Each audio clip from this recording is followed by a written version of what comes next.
ही एक उपवर्गीकरणासंदर्भातली अत्यंत महत्त्वाची बातमी आपण सुरुवातीला बघूया। अनुसूचित जातींमध्ये उपवर्गीकरणाचा मुद्दा पेटणार आहे। राज्यातल्या 27 आमदारांनी आरक्षण उपवर्गीकरणाविरोधात मुख्यमंत्री देवेंद्र फडणवीस यांना एक पत्र लिहिलंय। दरम्यान काही संघटनांनी उपवर्गीकरणाविरोधात आंदोलनाचा पवित्रा सुद्धा घेतलाय। आरक्षण उपवर्गीकरण विरोधी संघर्ष समिती मंगळवारी मुंबईमध्ये आंदोलन करणार आहे। म्हणजे आजच्या दिवशी मुंबईमध्ये आंदोलन केलं जाणार आहे। बदर समितीचा अहवाल रद्द करण्याची मागणी केली जाते।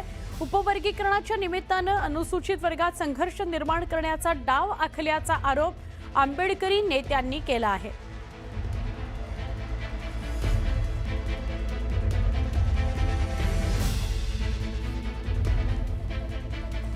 आपण या सगळ्या संदर्भात सविस्तर बोलूया। आमचे प्रतिनिधी सहकारी संकेत आपल्या सोबत आहेत।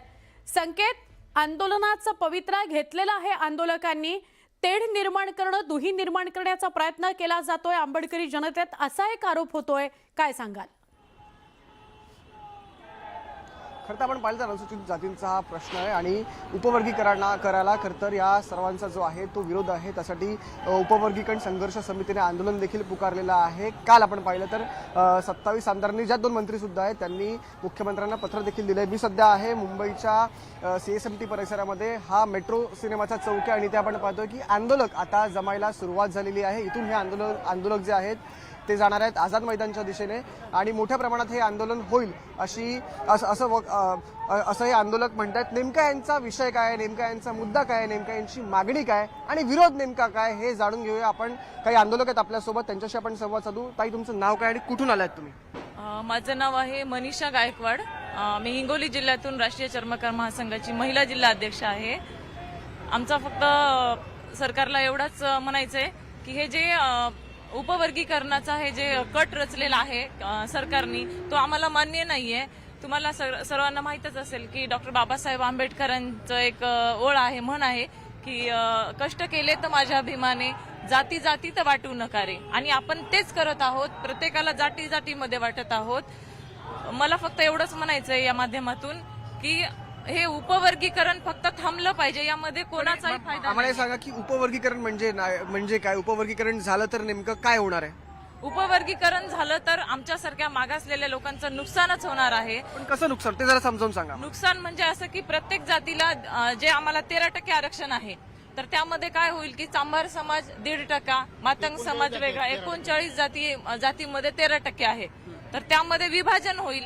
तर त्यामध्ये फायदा कोणाचाही होणार नाही ना, जे करून आमच्या येणाऱ्या पिढीचं जे भविष्य आहे ते उज्ज्वल भविष्य, ज्याचा विचार करून आम्ही या ठिकाणी मीच नाही तर वेगवेगळ्या जिल्ह्यातून जिल्हा अध्यक्ष, सर्व चर्मकार समाजच नाही तर बौद्ध समाज सुद्धा आलेले आहेत। खूप ठिकाणी लोक काका आहेत आपल्या। काका, मला सांगा की नेमकं उपवर्गीकरण झालं तर तुम्ही म्हणता 39 जातीत, नेमकं काय होणार आहे, काय फटका बसणार आहे?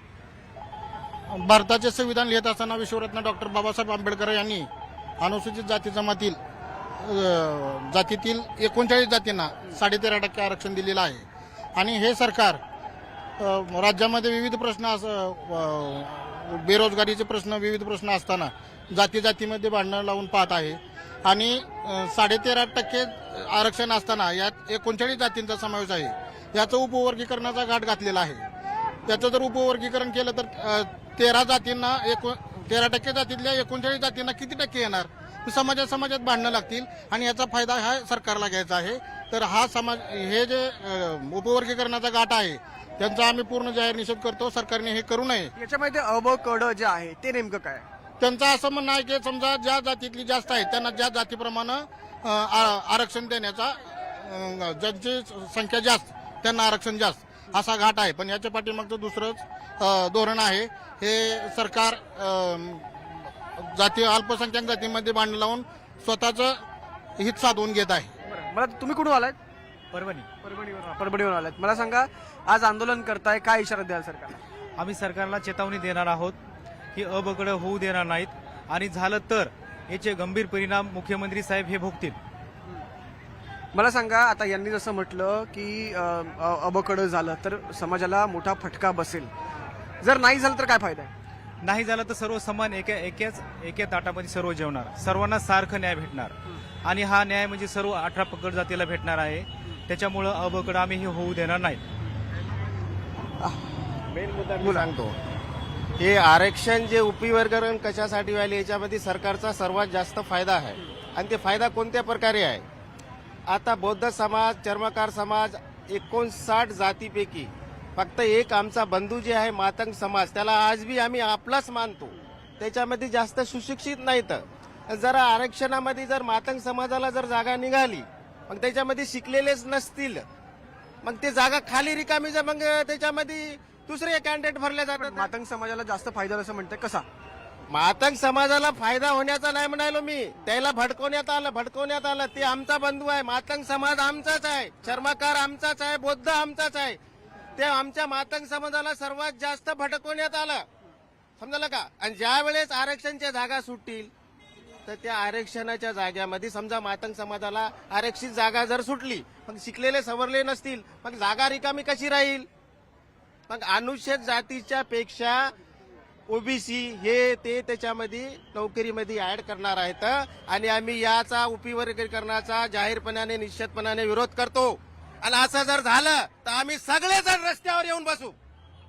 सरकारचं काय होईल, आमचं काय होईल, आमची जीवाची न पर्वा करता आम्ही रस्त्यावर बसू. हे आरक्षण होणार नाही. आमचा मातंग समाज भटकलेला आहे, आम्ही त्याला एकत्र आणायची गॅरंटी आम्ही घेतो. आम्ही त्याला एकत्र आणू.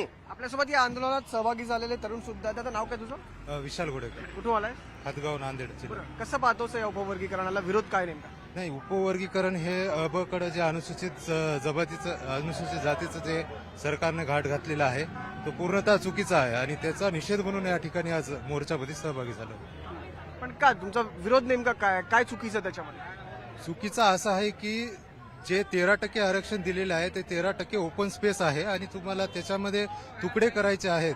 म्हणजे तुमच्या वाट्याला किती येणार आहे? 59 जाती असल्यामुळे त्या ठिकाणी 2%, 3%, किती 1% पॉईंट तुम्हाला त्या ठिकाणी जागा मिळणार आहेत. आणि अशामध्ये कोण्याच समाजाचं त्या ठिकाणी शैक्षणिक लाभ होणार नाही. आता ओपन स्पेस आहे म्हणजे ज्या जाती आहेत त्यांच्यामध्ये मग ती टक्केवारी रॅन्डम आहे, ओपन आहे, ती कशी मिळू शकते 13%मध्ये? पण आता जर उपवर्गीकरण झालं तर प्रत्येक समाजाला ठराविक मिळणार आहे. नाही, आता 13% जागा आहेत ते एससी म्हणजे जे एससी मधले जे 59 जाती आहेत त्या सर्वांना त्याचा लाभ होणार आहे. पण जे त्यामध्ये जर कॅटेगरी जर तुम्ही करत असाल तर पर्टिक्युलर त्या समाजाला त्या ठिकाणी जागा अवेलेबल होईल.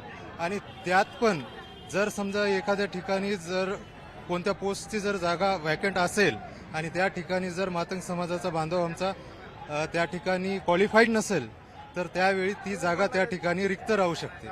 तर अशा वेळेस जर आमचा बौद्ध बांधव असेल, चर्मकार बांधव जर असेल तर त्या ठिकाणी जो क्वालिफाईड असेल तर तो त्या ठिकाणी इलिजिबल होईल. आणि म्हणूनच या विधेयकाला हे जे काही अबकडचं आरक्षण आहे त्याला आमचा पूर्णपणे. आज आंदोलन करताय, इथून तुम्ही कुठे जाणार आहात? इथून आता विधान भवनामध्ये जाणार आहोत आणि त्या ठिकाणी निषेध मोर्चाचं निवेदन दिलं. कदाचित आता पोलीस तुम्हाला बंदोबस्त आहे, पोलीस रोखण्याचा प्रयत्न करतील. नाही, ते आमच्या पक्षश्रेष्ठी म्हणजे जे आमचे नेते आहेत ते बघून घेतील त्याविषयी. पण तुम्हाला आंदोलनाला परवानगी आहे का? परवानगी अगोदरच काढलेली आहे. परवानगी आंदोलनाची अगोदरच काढलेली आहे. पूर्वीपासून नियोजन आहे या मोर्चाचं आणि सगळीकडे पूर्ण महाराष्ट्रामधून या ठिकाणी समाज बांधव या उपवर्गीकरणाला विरोध दर्शवण्यासाठी मुंबईमध्ये दाखल होणार आहेत. आता थोड्याच वेळामध्ये लोकसंख्या भरपूर वाढणार आहे आणि हे आमचं जे आंदोलन आहे हे आंदोलन आम्ही यशस्वी करून दाखवू. आणि नाही झालं तर काही जे प्रकार अघोषित प्रकार घडणार आहेत ते त्याला शासन जिम्मेदार राहील. आणि आम्ही सर्व समाज हे आता पेटून उठलेला आहे या वर्गीकरणाविरोधामध्ये. आपण पाहतोय, आपण सध्या मुंबईच्या या मेट्रो सिनेमा भागाच्या चौकात आहोत आणि मोठ्या प्रमाणात आता हळूहळू इथे आंदोलक जमा व्हायला सुरुवात झालेली आहे. सगळ्यांचं एकच म्हणणं आहे की आम्हाला उपवर्गीकरण नको आहे, त्याच्यामुळे मोठ्या प्रमाणात फटका आम्हाला बसेल.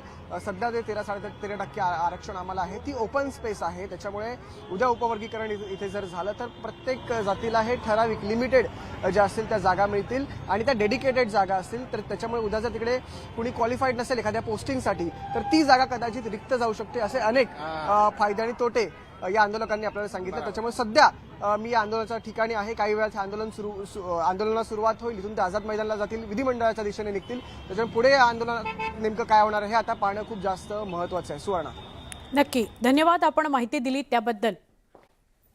झालेला आहे उपवर्गीकरणाला